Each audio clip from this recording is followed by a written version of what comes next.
everybody. You are listening to the Fiscal Feminist Podcast, where we will be tackling real financial issues so women can eliminate fear and take charge of their lives. I am your host, Kimberly Davis, and I am the Fiscal Feminist. So let's get to it. Welcome, everybody, to the Fiscal Feminist Podcast. I'm Kimberly Davis, also known as the Fiscal Feminist, and I am super excited about today's podcast.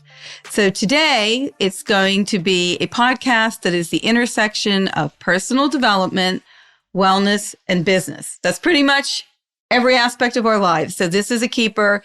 You really need to listen to this podcast.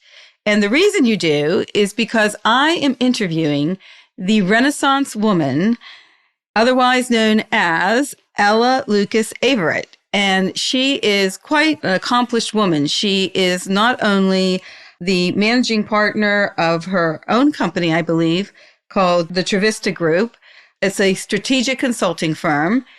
I met her through the organization called Chief, of which she was the co-founder, which kind of blows my mind because Chief is a massive organization for C-suite women that is national. I've met so many wonderful women through that. So the fact that she founded that just is, I don't know, it's kind of unbelievable on so many levels. And more importantly, she has her own podcast that is extremely successful, that really has many, many topics that it addresses in the wellness area. And it is called On Air with Ella. And you can listen to it on any podcast platform. You can also follow her on Instagram and Facebook and Twitter, all at On Air with Ella. And now I'm going to introduce Ella. Ella, thank you so much for joining me today. You are a Renaissance woman. Hey, Kimberly, thank you so much. First of all, it is an honor. So thank you. And also thank you to your listeners, because I know that they mean the world to you. So sharing me with them is my privilege. But I have to issue a correction because I'm dying laughing over here. I was invited to be a founding member of the Washington, D.C. branch of Chief, but I have to say I was not one of the two women, the genius founders who conceived of the idea and gave birth to it in New York. But I'm very happy to be a founding member in DC, where I live. Okay, but you executed. You helped to execute. We're here. Because it is a really, really powerful organization. Yes, it is. I'm just so amazed that somehow I became a member, just kind of crossed my path. And the number of women that have supported me throughout this organization, including it's been outstanding. I met you through that organization.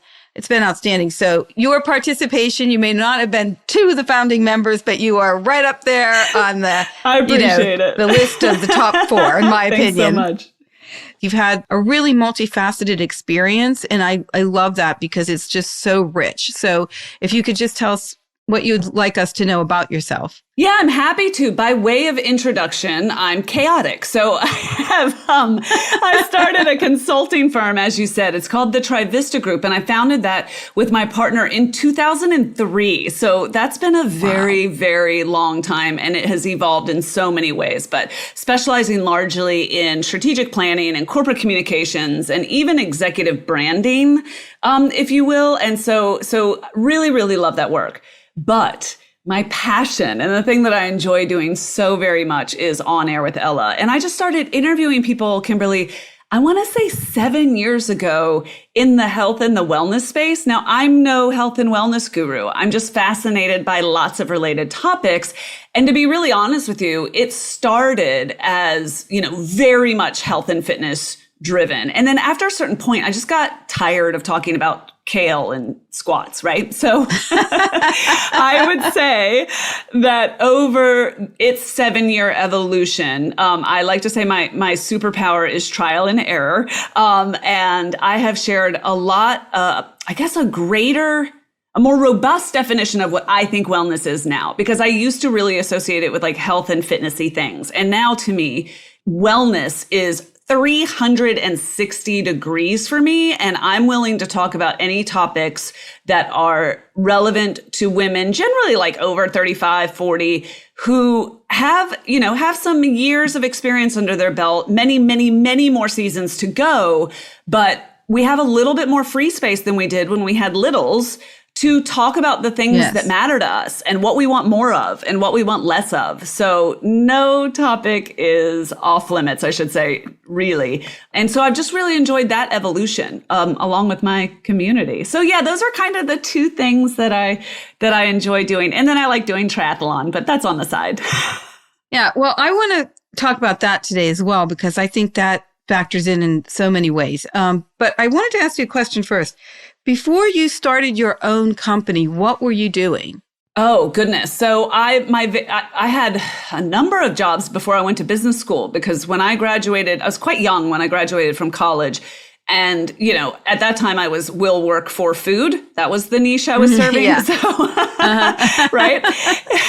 And I bounced around in early 20s jobs and then landed in, of all things, broadcast media advertising sales. So I was selling air, essentially. And what it did for me, though, Kimberly, is it exposed me quite rapidly to many different types of businesses. And it made me realize that I actually really liked the business of business. And then I went to business school. So that, and I was in my 20s when I went to business school and got my MBA. And one of my business school professors upon graduation asked me to come join him in an endeavor in Europe. And so before I started the Trivesta Group, I was working with clients. They were clients of a major bank in the UK, and we were running workshops for them all over Europe. So that was the best education that money can't buy. So I did that for 2 years. Yeah, no, that's amazing. Yeah. And when you started your company, because I'm always interested in people who break out on their own and take the risk, because it's scary. And sometimes you have to figure out a way how you're going to pay for it. You have to figure out, how am I going to get clients? You were obviously pretty young when you did it. So because I think it leads into where you're at now, because I've got to believe that some of those experiences are what you build upon now. So how did you break in? Because so many people listening, especially younger people who are thinking about becoming entrepreneurial, it seems like a big mountain to climb. Absolutely. And so if I were being completely honest, I would say ignorance and necessity. And I'll tell you what I mean, because I am so grateful for the fact that I had no idea what I was getting myself into. Right. So grateful for that. And also necessity. And I'll tell you why. I had a dream job. I was going to Europe. I was working from home before people worked from home, because Kimberly, please bear in mind that I said the company was 19, 20 years old. It was founded in 2003. That means that before 2003, I was doing this fun European endeavor, right? And super educational. Okay. Smartphones didn't exist, Kimberly. Social media did not exist. The words had not been coined. Okay. This was 100 years ago. And I say that to you because I wasn't inspired by women I saw on the interwebs. That didn't nope. That was not a thing. Right. So I want to be really clear, because I actually believe that it was a gift to me that I actually was rather ignorant about what I was getting into, like I said, and I'll tell you what I mean. So the necessity bit was this wonderful opportunity that was based in the UK and servicing these workshops all over Europe. Absolutely amazing, totally fantastic. And like I said, I'm in Europe for 2 weeks a month, and then I'm at home for 2 weeks a month. Just love, love, love. The guy that started that company took all of the money out of the bank and ran off to New Zealand. Oh my gosh. So I am the primary breadwinner for me. I am working overseas. I am counting on this. And he would pay us quarterly, which is adorable. I was so stupid and young. I was like, okay. I was like, sure, I'll go to Madrid for 2 weeks. Pay me when you feel like it, essentially, was my MO at the time. And so this gentleman left a fully staffed office in the middle of Mayfair, left a Jaguar parked on the street with the keys in it, also leased. And he took all of the money out of the accounts, and we never saw the man again. So guess what? I was in business for myself very, very quickly. That is extraordinary. You know, it's so funny. I never talk about that. And this is the second time I've mentioned it in recent history. So it took a long time. Well, first of all, I actually think there's several things of value to say there. So let me share a couple things I learned from that. One is Like, I did not have time to get in my head about anything because I needed to pay my mortgage. So there was no getting in my head. There was no wallowing in fear. There was get out and do. And that's what I mean by, yes, it was driven by necessity, but it was also driven by an ignorance or a bliss that did not allow me the luxury of second guessing myself. And man, I wish I could, bottle that. So did you just take over what he was doing? And did you ever speak to this guy again? Like, how do you know where he is? No, we tried to pursue him legally, and because there were many of us. Yeah, people but we who were from to different get paid. countries. Yep. And so ironically, there were only 3 employees at the time that lived in North America. And the 3 of us founded Trivesta back in America. Okay. So, there's a lot of great karma in this story that you founded this company that is successful. And it's interesting that you've learned to trust again after that, because that is an extraordinary experience. Wow. And went into business immediately with 2 people. I mean, who I knew, but I didn't know that well. Right. So yeah. And at the same time, I've done that many, many times in my life. And I am not a thrill seeker, but I am willing to take risks. So the difference to me comes down to some line of responsibility. Like, yes, I jumped out of a plane once, but I won't do it again. I'm not looking to bungee jump every Friday afternoon. Right. Like, I'm not out there seeking that high. Okay. Adventure, right. Yes. But I'm definitely available to new experiences. And I definitely get very bored, settled very, very quickly. So when I work inside of a company with my clients, I have to take on more or different responsibility every 6 months, 12 months, 18 months, or they don't get the best of me. So that's partly, I would have to confess, part of it is in fact my nature. But there are so many things that I wish I had started or wish I were further on and didn't do because I was scared. And I think that anyone listening can relate to that thing they're sitting on or stalled on. Maybe they did it, or maybe they're still sitting on it because they're not sure it's ready. They're not sure they're ready. They're not sure it's good enough. They're not sure they want to be seen, or like, what will people say? And I would just say, what if you acted as if you had no choice and you just did it and see what happens? Because sometimes action can be a hell of a lot more effective than analysis. Yeah. Well, I think, what is it? Analysis paralysis. I mean, people can overanalyze things and try to think of, every possible, outcome before they actually take action. And I'm of the belief, certainly if you're going to start a business, doesn't hurt to do a business plan, kind of know the lay of the land. You don't want to be foolish, but you also have to take some risks, and you have to be able to be brave and courageous. And what's the worst that could happen? It just doesn't work out, and you pivot again. And if you need to, you go back into the workforce and get a paycheck if you need to do that, But you owe yourself the opportunity to at least try to explore these new ideas if you've got some basis for thinking it could be something. And at a young age, like you did it, you are right. Sometimes when you don't know all the possible things that can go wrong, it eliminates some of that, paralysis that people have from just fear, abject fear, or lethargy. I don't know. People are, I think one of the things that you say is that, because you have a number of different things that you talk about, but people can get really stuck, and they get really stuck in their lives, and they can't seem to move on. And I hear this a lot from people because they are afraid of losing whatever they have. And so if they make any kind of drastic move, they could possibly, in their mind, lose something. Yes. You see, those of you who can see me, I'm like doing amen hands because I am so passionate about this topic. Kimberly, everyone gets stuck somewhere. Some people get stuck in their health and fitness journey, or they don't feel like they're in the body that feels best to them. Or some people get stuck relationally, or they're stuck in a marriage that maybe is on life support and hasn't been exciting or fun or passionate in a very long time. Or maybe they're stuck at work in a job that isn't lighting them up every day. Like, you show me someone who isn't stuck somewhere in their life, and I'll have what they're having. Yeah, me too. Whatever it is, can I have it too? Thank you. That is part of the human condition, but it's one of my favorite things to talk about. And I have a keynote around this topic that I just love. Like, I could give it in my sleep. I love it so much because I'm super passionate about this. And it's one myth I love to bust apart. And this is a mistake I made for so long. And frankly, Kimberly, I continue to make it in different arenas. And here's what I mean.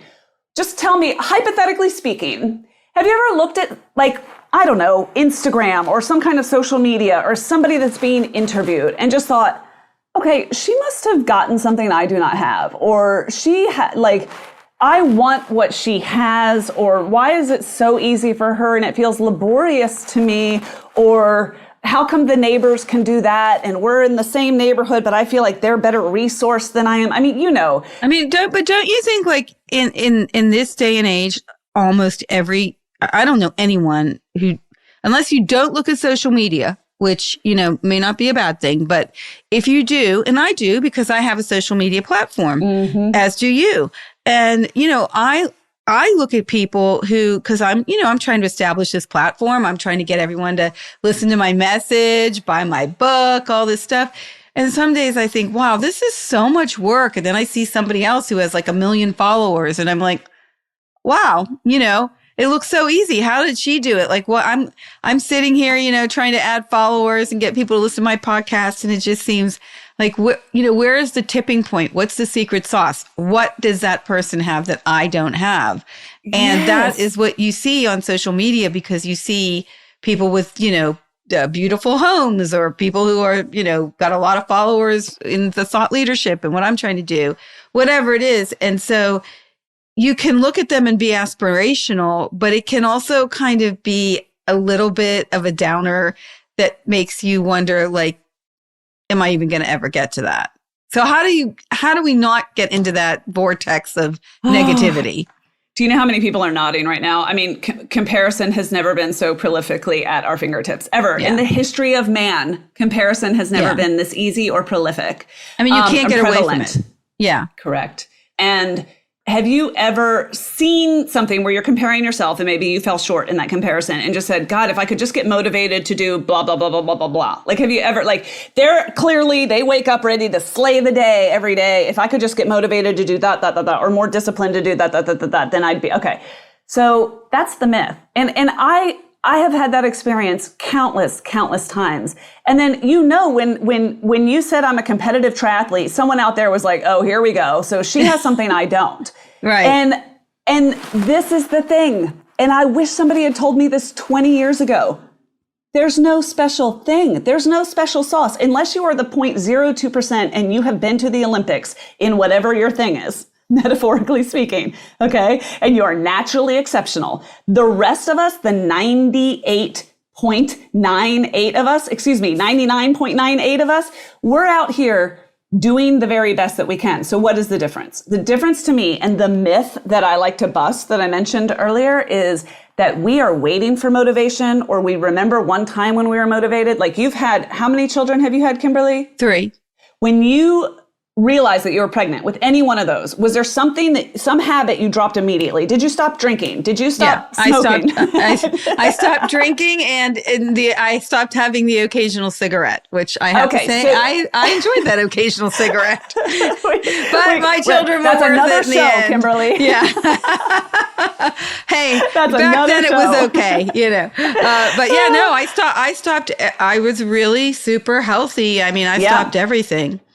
That is lightning bolt motivation. Somebody listening has had a diagnosis or has a family member that received a diagnosis, and it was lightning bolt motivation. Yes. You know why? Because it does exist. It's not a unicorn. But guess what? If we are waiting for lightning bolt motivation to do the thing we're meant to do in life, or to develop that skill, or to learn that language, or to start that exercise routine, or revisit our relationship with our spouse or our partner, like whatever, if we're waiting for that lightning bolt, you're going to die waiting. And I say that not to be cynical, but to say, if that were the secret, don't you think that we would have hacked that by now? Don't you think we would be doing all the things and all out here just living our best life? And I don't know about you, that's not what happens for me. And the myth that you need to land on motivation, or even better, that it would land on you, that is not going to get you where you need to be. So the word that I replace it with every day of my life is momentum. And what I mean by that is a good word. I think of a slump that you've been in recently in any area of your life, right? Because we're more than one dimension. Pick a dimension of your life where you've been in a slump. Okay. I have never thought my way out of a slump, not once. And the only thing that has ever pulled me out of stuckness is to take the tiniest action available to me. For some people that day, it's going to be putting on their trainers and going for a walk, their tennis shoes and going for a walk. Yeah. I could tell you lived in London. Because I lived in London too. Trainers, yeah. My husband's English, and sometimes I get my husband's English too. Up. Is he real? Oh, that's right. That's I think I actually knew that. Yeah, there you go.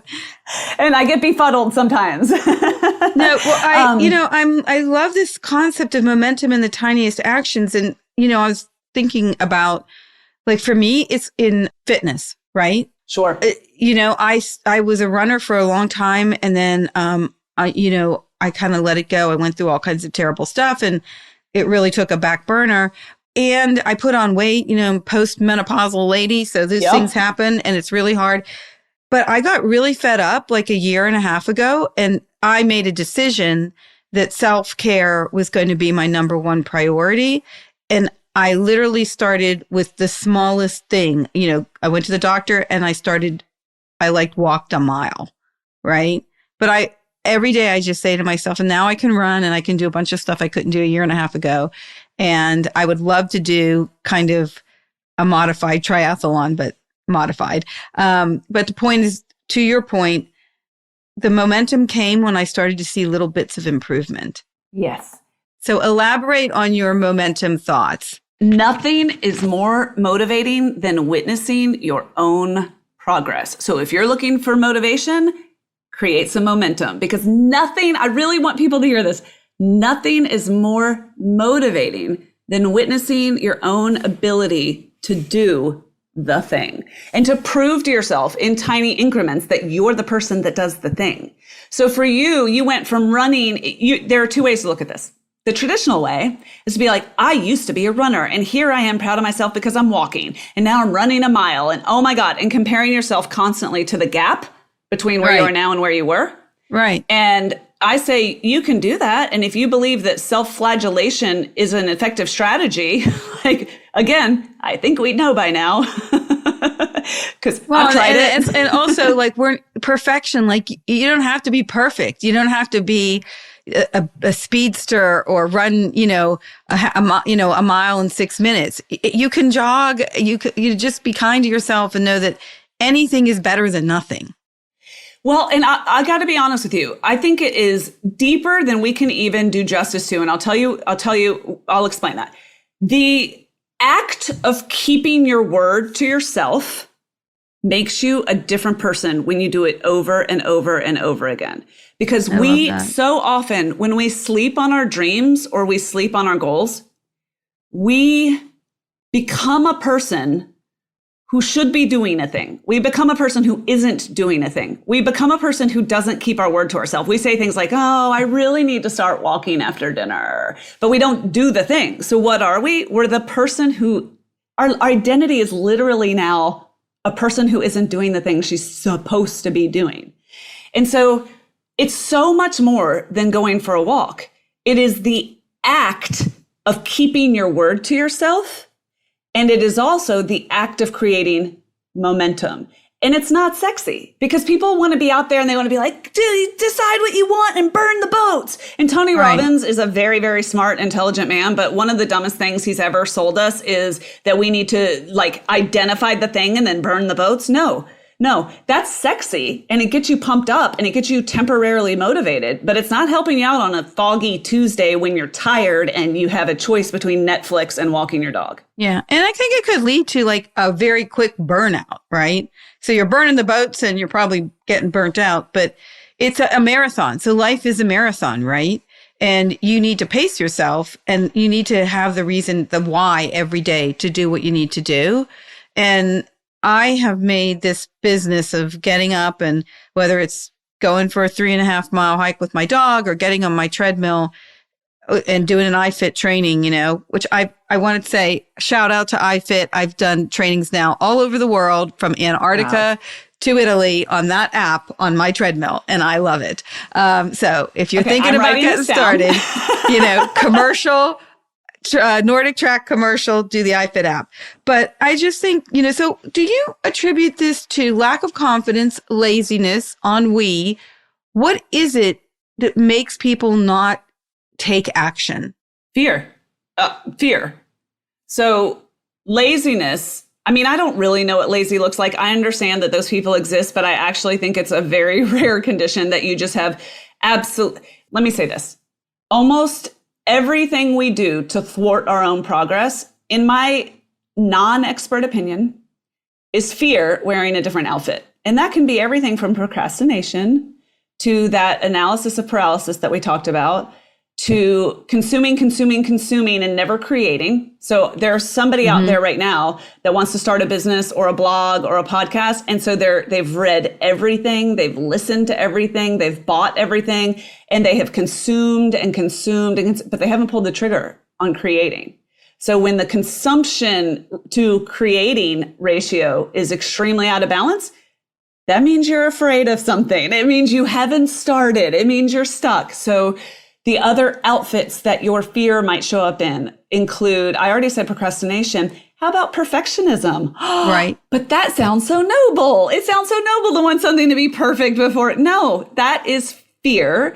Fear that you're going to show up. Fear that you're going to get kicked out of the tribe. Fear that you're going to fail. Fear that you're going to flounder. It's all of those things, but we dress it up in all of these different outfits. So yeah, I'm no psychologist, but I think that we dress our fear up in lots of different outfits. Some of them are very noble. Right. And I think, and I've written about this in my book, and I think you and I discussed it on your podcast, but women are particularly prone to this.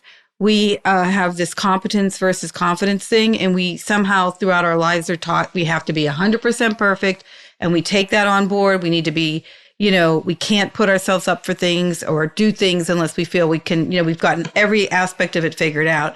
And that's not helpful, nor is it going to give you a robust life experience.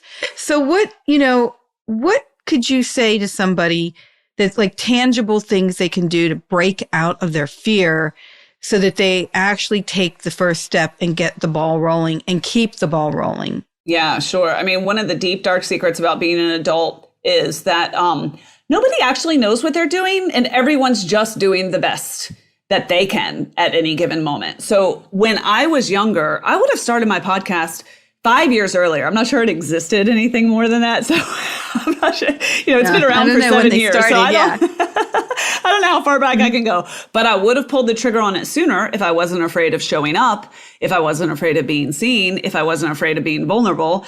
And I would have jumped into media much, much faster if I hadn't been held back by my own concerns about failing and flailing in that environment. And also, when I dove into business, I looked at people who were running businesses, who were leading businesses. And again, you will always have the exceptional exceptions. Okay. You will always have that 0.02%. Okay. They exist. However, most of us out here are doing the best that we can. And that is the secret that nobody tells you, but so many people figure it out. They're like, oh my gosh, I thought they were so much smarter than I am. I thought they were so much more gifted nope. They're just doing it and they're learning as they go. And yeah, it's nice to have some acumen. It's nice to have a growth mindset and to learn things so that you can constantly keep up leveling yourself. Of course. And at the same time, to me, the difference between the people who succeed and the people who don't is a willingness to just show the hell up and to understand that nobody feels, I shouldn't speak for the free world. I'll say, I think very few people show up every day and they're like, I've got this nailed. Nothing can keep me down. I know how to do everything. Right. And we are deluded to think that there are people out there who have that and have kitted out, their zone of genius. And now all they have to do is show up. Everyone's out here doing the best that they can with what they have. And the best people are the ones that show up and keep being open to evolving. Yeah. And I think this is such great advice that you're giving people and that you're, that you're kind of putting out there into the universe, because showing up is 100% of it. If you don't show up, you can't make anything happen. If you don't show up, you're not going to be able to experience new things. It's, what is it? Consistency and commitment. That's it, have the consistency. I honestly believe that 99% of success in life is just about consistency. It's just doing it. And even if on the days that I don't want to go out and work out, I'll do something else. I'll go to yoga. I won't run.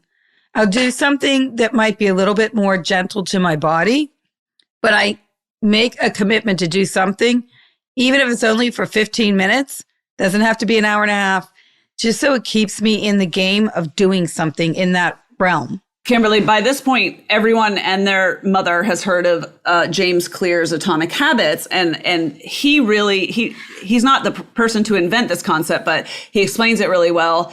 And that is the art and science of compounding interest, something near and dear to your heart, in every area of our life where we're trying to get better at something. So every time you put those shoes on and you go for a walk, even if it's just 20 minutes, you can compare that to zero.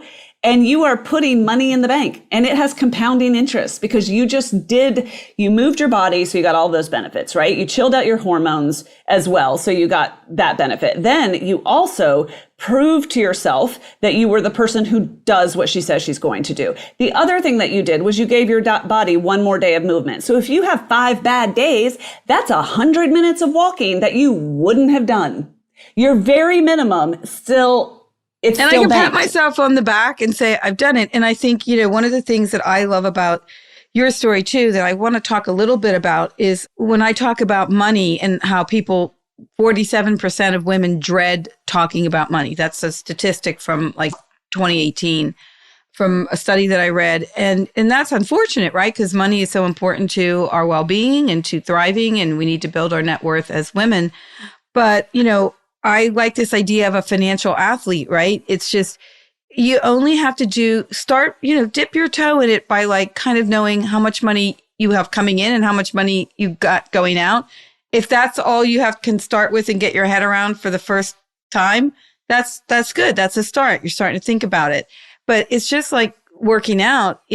Once you start to engage with your finances, you actually start to feel good about it because you see improvement once you know what you're talking about, and you realize, well, actually, it may look bad, but if I did this, that, and this, and I take it in baby steps, I can eliminate all this stress and fear from that. But you have to start somewhere, whatever, even if it's just knowing one component, right?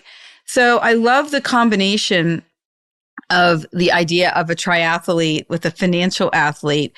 And as I've always been someone who, in my fantasy world, would do a triathlon. I like to swim. I have a Peloton. I also have a bike, and I like to run. So you'd think, Kimberly, we're making this happen. I could maybe combine that and make that happen somehow. But I think that there's a lot to be learned from that world in competing in the business world.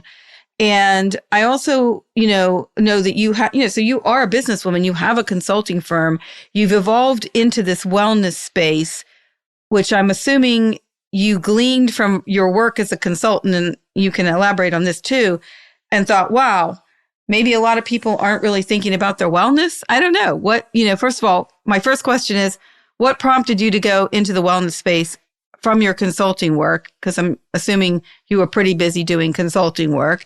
And then you also have this athletic side, and you're doing the triathlons.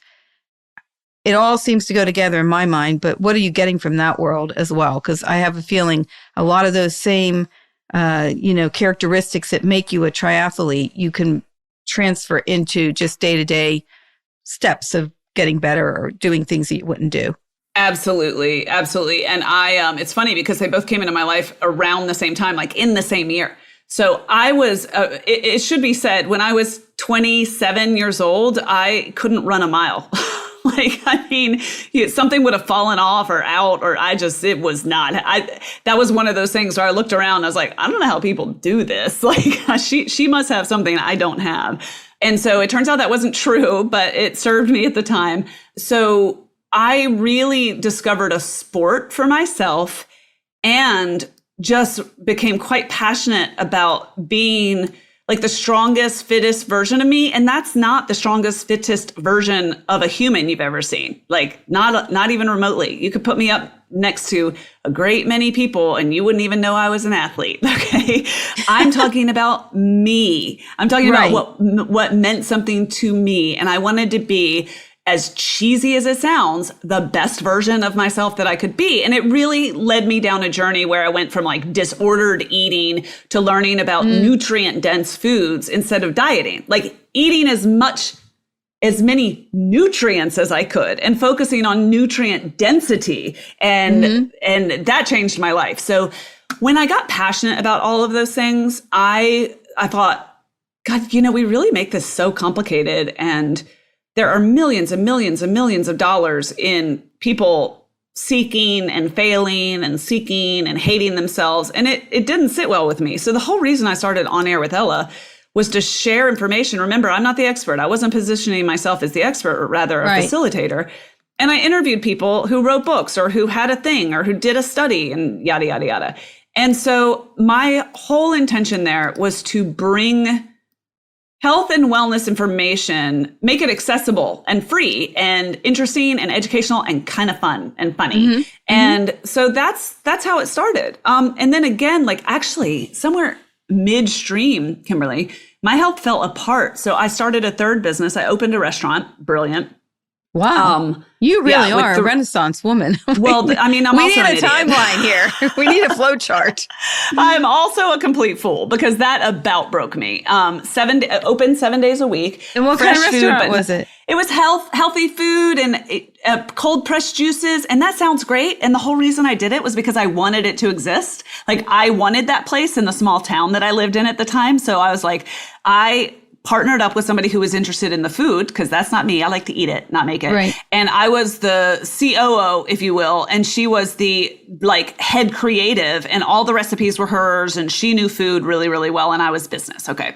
And 7 days a week, 6:30 in the morning till God knows what hour at night. I mean, some days I would finish consulting calls with clients and go back in the kitchen and wash dishes until 2:00 in the morning. I mean, oh my gosh. It was a disaster. And I ended up selling that business successfully, but it about killed me, Kimberly, and my health starts to fall apart. Meanwhile, I'm balancing my consulting business and I'm on the air trying to talk about health and wellness, and I'm a disaster. Like I'm physically the worst I've been in my adult life. Like I'm gaining weird weight, like weight that didn't make sense. My back would just randomly lock up and just stop functioning for 3 days. I mean, just a disaster. And I had an identity crisis. I was like, health is supposed to be so simple and easy. And I don't know who I am right now. And the best thing I ever did was start talking about it and sharing it and exposing, this horrible thing that I was going through, and ditching this concept that I should be some sort of like aspirational figure in any way, which is hilarious to even consider. But still, like to share what you're going through when it ain't pretty with tens of thousands of people and for it to exist in perpetuity is not the easiest thing to do in the world. No, and you know what it did? It about trebled my audience. It built a huge community, and it sort of solidified the next 4 years because I went through this whole journey on the air, this whole journey. And then it kind of refused to talk about fat loss and things like that anymore, and just, again, started really focusing on a much more robust definition of wellness. So that was a long answer. No, but I mean, because I am really fascinated by this idea that you started this restaurant because it's something you really wanted to do, or you wanted to have access to. So you just made your own one up, and but you would be washing these dishes, and I guess as an entrepreneur, it's what you had to do. But would you do that again? Would you have done that in retrospect? No, I did so many things wrong, and if I were on a stage somewhere or trying to impress somebody, which is not my gift, I would be tempted to make it sound glossy and say, you know what? I learned so much. I wouldn't trade those lessons for anything. Baloney. Yes, I would have spared myself 3 years of physical and mental almost not breakdown with a capital B, but definitely a breakdown with a small b, and just the stress of it. And I think it aged me 10 years and the financial weight of it and blah, blah, blah. So yeah. However, I hate to concede to this, but I learned so damn much. Yeah. As a business owner, you learn a lot, I mean. But also, there were so many questions I should have asked. I shouldn't have jumped in with both feet and just assumed it would be fine. There were so many questions I should have asked that I didn't. And so, yeah, it made me smarter. It made me tougher in a way. It made me I take risks, but my financial risks are pretty damn conservative. And that was the biggest one I'd ever taken. So yeah, it way helped me up level because how old was I? Let's say I was 40.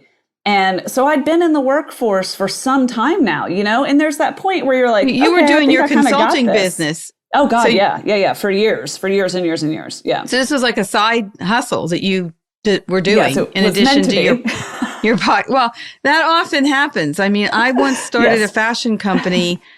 Oh yeah. That I was the accidental fashion designer who had a fashion company that then was doing collections for Saks Fifth Avenue. And I loved clothes, but in the end I realized I didn't want to manufacture and design clothes. And I learned a very valuable lesson because when I started it, I don't know, it was kind of something I was doing around my kitchen table and it evolved into this business because people liked what I was doing. But then I had this notion I think I'll open a store in London, which is what I did. As one does. And I opened it. It was on the Fulham Road and my name was up there, Kim Davis, London. And now I immediately realized that was the dumbest thing in the world. And I turned it into a wholesale business because I could realize what my demand was.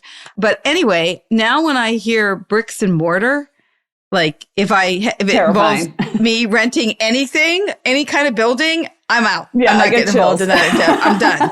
So I did learn that. But, I did it. And I did take away from that a lot of lessons as a business owner that I wouldn't have had otherwise, which allows me to counsel a lot of other people who are about to do a similar kind of thing. But again, I don't regret doing it. And I admire that I had the gumption to kind of do some of the things that I did do, because in the end, we were successful in our own right. I hear that. But it was I didn't really like talking about clothes all the time. And B, I mean, sometimes you take a hobby and you think it's going to be what you want to do for a living. And really, you should just let it be a hobby because it's a fun hobby. And that's what I should have done. I hear that. But look, the failure, that wasn't really a failure for you at all. Mine was a failure it could have been, I closed it down. So it was kind of a failure because I couldn't sell it because I was it. And that's kind of my point, because some of the reasons we don't do things are, well, what if it fails? Well, yeah, it really might. And you know what you didn't see on my bio when I sent it to you was the 2 businesses I've started that have failed, because they don't make it into the bio. And so I think it's extremely useful. We're out here glorifying failure now. That's also a cool thing to do. And I'm like, no, failure sucks. It definitely sucks. But if you could just understand the consequences are not fatal and proceed accordingly, you would do so many more things. So in that sense, that failure, again, I sold it successfully. I made money on it, but it still felt like a failure by lots of other criteria, by other measuring sticks for me personally. Right. And all I would say is, yeah, I learned a ton, but would I do that again? Nope, I wouldn't. I would just read the book about it. However, it gave me something more important than that. It gave me a failure that I got through that I can be like, oh, wait, I survived and now I'm doing other things. Why don't I treat everything like this? Yeah, it might fail, but you never go back to zero because you can't unlearn what you learned. So we get so intimidated by the thought that we might flail or fail or even just fall short of some expectation. And I just do it anyway. I'm with you 100%. I mean, honestly, I don't think it's being a chancer, so to speak. I mean, maybe a little bit. We weren't betting the farm. Yeah. No, we're not in Vegas, putting the number on roulette. We know that we're going to because I think one of the things that I really love about what your message is that, first of all, I love anyone who says you've got to show up, because you do. And I love people that also talk about wellness and self-care, because if you don't care about yourself, then you can't care for anybody else. And I also like this message, and I want to talk to you about the triathlete, things that you get from that. But one of the things I really am becoming more and more passionate about when I speak to women, or anyone, but women in particular, is that we have to look at our lives on a micro and macro level. And on a macro level, okay, I want you to advocate for yourself in your professional world. I want you to negotiate. I want you to be intentional in your career choices. I don't want you to let people just, steamroll you and not listen to your point of view or throw out all these kind of microaggressions that are out there now. You need to just, advocate for yourself. But on a micro level, you need to do that in your personal life too. You need to put yourself forward in your personal life, whether it's negotiating with your partner about who's going to split the household chores, who's going to take care of the kids. Usually women, or one partner usually is doing 75% of all the caregiving. You need to not let that happen. That's part of your self-care. And that might mean that you can then enjoy more wellness by working out or knitting, or I don't know, going into one of those cold baths, whatever your thing is, whatever your jam is, you can have more time to do that. And I think all of the stuff that we talk about that people need to do in the world for business, you should be doing that in your personal life too. Yeah. I mean, do you go on a long road trip and get in the car and be like, God, I guess I should have put air in the tires, but it felt self-indulgent, or, it would have been cool with some gas, but that really felt like me time. And yet we do that with this thing that carries us around every day. I mean, I just don't think self-care is self-indulgent in the slightest. My exercise time or movement time, I look at those two things differently, gets calendared every day because I owe that to myself, or I believe in investing in myself, or some might think I'm self-indulgent. And for me, it's like, if I don't take care of this, right, where am I going to live? Yeah. I mean, if you don't feel happy, fulfilled, strong, then you're not going to be very healthy mentally or physically. So let me ask you a question just from a logistic point of view, because I'm very interested about this. So first of all, I want you to say again that self-care isn't self-indulgence. We're going to just say that about 1,000 times. So she will Somebody repeat get that. a tattoo. Yeah, exactly. And so when you calendar, okay, tell me a little bit, because just personally, I'm very interested in this. You're a triathlete. That means you've got to train a lot, right? Or a lot. I don't even know. Is a lot the right word? Maybe not a lot. Maybe you just have to train. So I've already done something bad here by saying a lot, because, there's only so many hours a day and I feel guilty if I'm doing this instead of not like sitting down at my desk at 7 a.m. to answer emails. Like the world will still rotate if I start answering emails at 9. So tell me how you calendar, how much time, why you are passionate about being a triathlete, and what it's like taught you about competing in business and also in living your best life.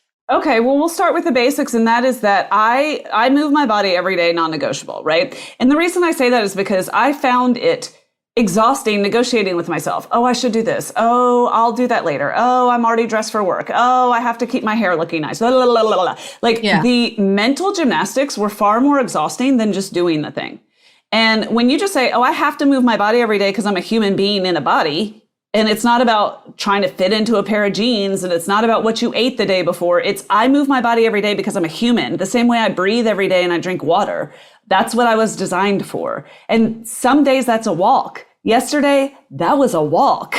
Okay? Right. No, not an Olympic walk, not a mall walk, just a walk. And that's all it was. But you know what? I move my body every day because it's at this point a part of my identity, but more importantly, a part of my schedule. And so you said something I really want to pick up on, because when I was younger, I thought that you had to work out for an hour and a half. Like I thought workouts were an hour and a half. Like, could you work out for less than 90 minutes? I didn't know.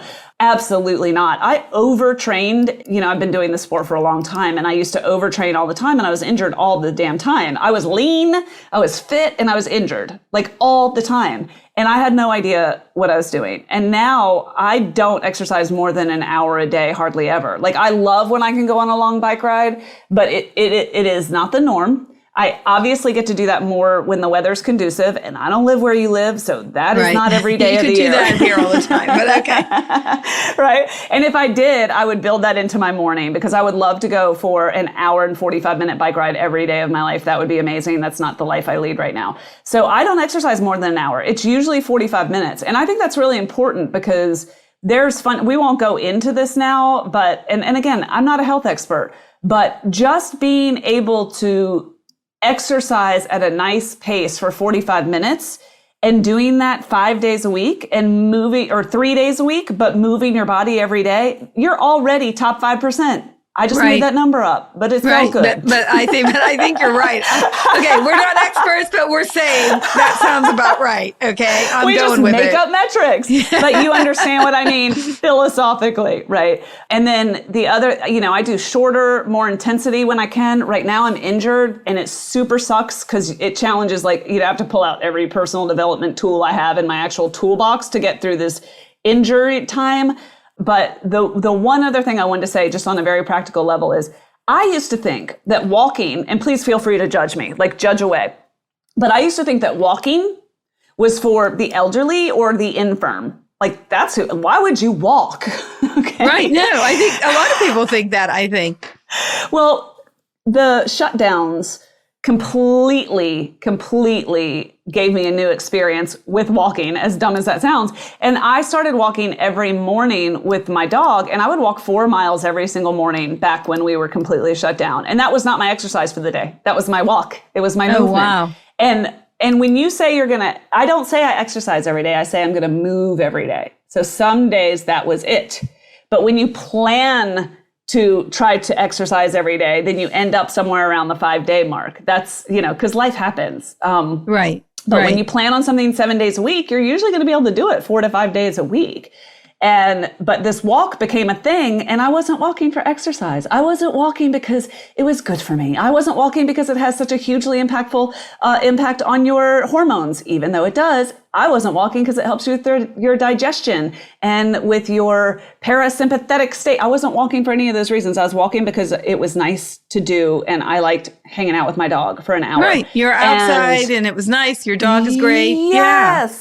So if that is your minimum effective dose, if one person listening takes a walk today or tomorrow and they weren't doing that because it didn't feel like enough, I hope we can inspire somebody to change their mind about that. But anyway, I know I went down a rabbit hole, but I feel kind of passionate about that because we always think like, oh, I got to join CrossFit or I need to sign a membership somewhere. And I'm like, or you could just go outside. Take a walk. Yeah. No, walking is a proven. I mean, I researched a lot about it, and I do a combination of run walking now because that's I read the whole book. I can't remember the guy's name, but there is a person who's an expert on this that I've read the book on. And that's what gets me through the longer kind of commitment runs that I want to take. But so we're going to wrap up soon, but just I want to understand just what have you learned from your, just the fact that as a triathlete, you do have to accomplish certain things to be able to just finish the race, I guess. What have you learned from that helps you compete in business or just live your life better? Yeah, great last question. This is fun because I have a talk called What Triathlon Taught Me About Competing in Business, or How to Be Better at Anything. Right.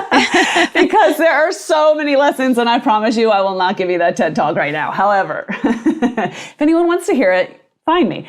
But in truth, the one thing I'll share in the interest of time about that is, actually, I can't help myself. I have to share two things. One is, for those of you who don't know, a triathlon is a swim, bike, run event. And there are other, there are twists and turns. There are lots of different distances that you can do.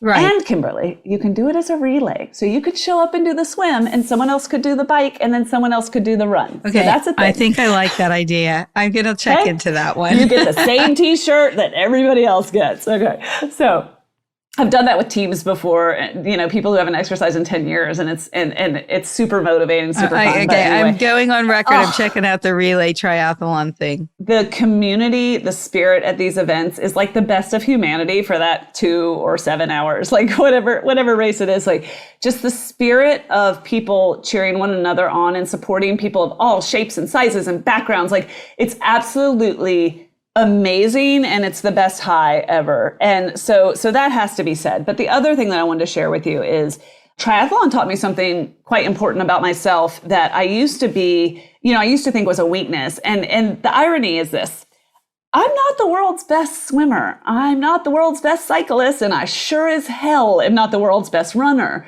And the thing that's interesting about me is I happen to be competitive at being able to do all 3 of those things consecutively. And that turns out to be its own skill. Does that make sense? Yeah, no, it does. It does. That's very interesting. Yes. But if you zoom out from that, Kimberly, my career is that. My career and all these interests that we've talked about today. I am a jack of all trades and a master of none. And I used to think that was a weakness, but I wasn't interested in going to law school and running down that road, or becoming the financial person, or even honestly, even getting placed in a corporate job with a very clear trajectory. In fact, I ran from that opportunity multiple times. And at some point, as we age and evolve and mature, I realized I was like, oh, this is who I am in every single arena. And the takeaway from that is, for me, it's to stop. I'll phrase it more positively, is to look at yourself rather than like, oh, they're better at that than I am. Oh, I'm not I'm not a runner, or I'm not the best swimmer, or I'm not the tallest, I'm not the richest, I'm not the most financially minded, whatever. If you can start looking at your individual unique stack of skills, they don't look like anybody else's. So maybe you speak a language. Maybe you don't. Maybe you have a relative that had like a severe handicap and that taught you something about life and somebody else didn't learn. Maybe you moved a lot when you were a kid. Maybe you are really good at crafts. Maybe you are like the best cook in the entire world. Maybe you do really creative things with your kids. I don't know. But I know that if you pull out any one of your skills and hold it up against someone else, someone's going to be better, faster, richer, taller, blah, blah, blah, blah, than you are. Right. Every single one of them. Every single one of them. Every time. But you know what nobody else could do is they can't stack all of those skills and all of those experiences that make you, you. They cannot replicate, duplicate, or imitate that. That's a gift. And I have an exercise where I make people write down the things that they're good at and the things that they never want to do again, and create 2 different stacks. And it's like such a great visual representation that we work with in a workshop environment. But what is your stack? Because it is unique to you, and it can't be held up against somebody else. Does that make sense? It does. And it's funny because I met and was listening to a fellow named Marcus Buckingham speak about his book, Love and Work.